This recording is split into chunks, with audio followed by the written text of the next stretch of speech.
All right, guys, welcome back to another Raid Shadow Legends video. This is Ali Plays. All right, so this video is champions Plarium wishes they never created. And this is just speculation. Like, this is what I think, that if I was Plarium, I would actually be upset that I created these champions. The reason being is because these champions are actually good for the players, but bad for Plarium. These are also champions you should definitely be using because they are game-changing champions. All right, so since the beginning of Raid Shadow Legends, this rare champion, Apothecary, has helped players clear content at a rapid pace. And he actually still stands up to this day. And given the chance, I think that Plarium will probably go back in time and remove Apothecary from the game, or maybe just alter his kit, as he's easy to acquire, and he's possibly the best rare champion in the game. That also puts epics and some legendaries to shame. And the reason being is he has two very powerful abilities. He has increased speed buff on all allies for 2 turns, and also fills the turn meter by 15%. And he also has a pretty big heal that can also crit.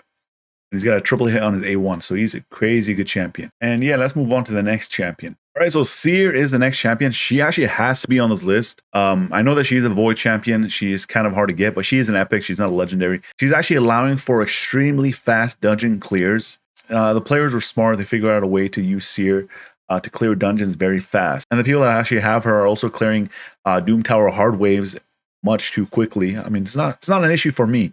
I'm just saying, like, in Plarium's point of view. They're clearing Doom Tower waves much too quickly, which actually stops players spending money. And I personally like Seer, but I think Plarium wishes they never created her.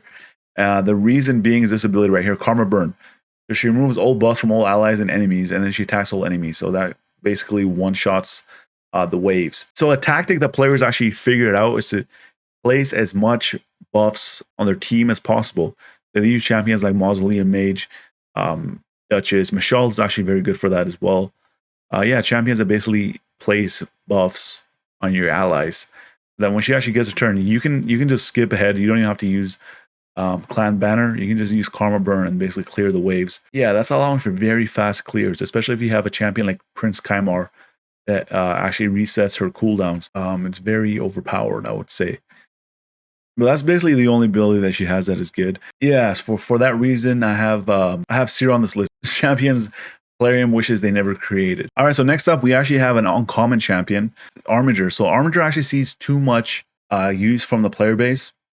His A1 ability alone is amazing, and he also has a block revive on his A2. So he's definitely got to be on this list, as he's using Spider's 20 teams, Fire Knight teams, and also on the Scarab King, including hard mode. So this is the ability right here, decrease the turn meter by 30% if the attack is critical. He just build this guy with 100% crit rate, and he's going to be decreasing turn meter. And as I said, he has that block revive on his A2, which can come in handy if you need to use him to block some revives. It doesn't do too much damage, but it is based on enemies' max HP. Yeah, so Armiger definitely has to be on this list. He's an uncommon champion, man. He's better than epics. All right, next up we have the catfish himself. We have Maneater. Maneater does a lot of things very well. He's top tier in faction wars. He can help you out if you need it with his abilities. I would say this is an obvious choice, as this guy actually allows people to easily 2-key Ultra Nightmare Clan Boss. And you guys probably know that Clan Boss has some of the best free-to-play loot in the game. And people using less keys in the long run actually costs Plarium money. So given the chance, I think Plarium would change his whole kit or scrap him in general. They won't do it actually, because there will be a huge backlash, and he's actually not that easy to get since he is a void epic. This ability right here, so he places an unkillable buff and block debuffs on all allies for 2 turns.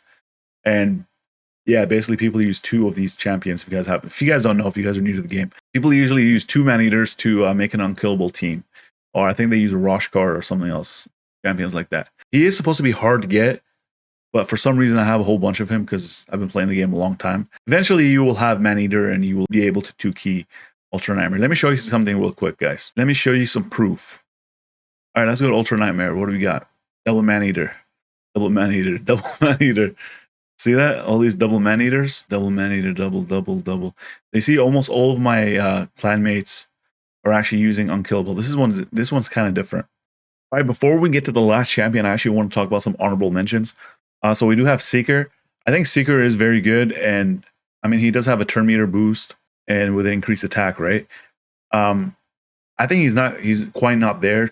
I mean, he is very good, but I don't think he's a champion player in wishes they never created. He's actually a staple in a lot of clan boss teams, but I don't think he's on that tier with these champions. I mean, he is very good, but I don't think he's on that tier where Plarium actually wishes they never created him. And that's the reason why he's an honorable mention. He's not on the list. Another honorable mention is actually Royal Guard. Royal Guard, I don't think he's too overpowered. I think he is good. This is the reason why he's an honorable mention, because of this ability. His damage increases according to enemy max HP, so a lot of people do use him in Spider's Den to clear it faster. This fast clear teams, I actually do as well.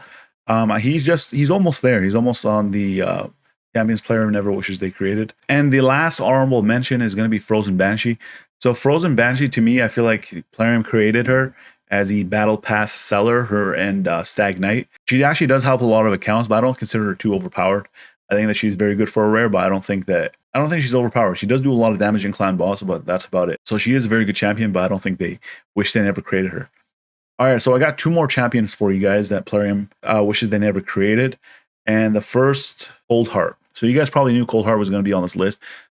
She is very overpowered, and she's a rare champion. And I believe Plarium has wanted to nerf her for a long time, but they actually never got around to do it. I don't know if they ever will. At this point, probably not.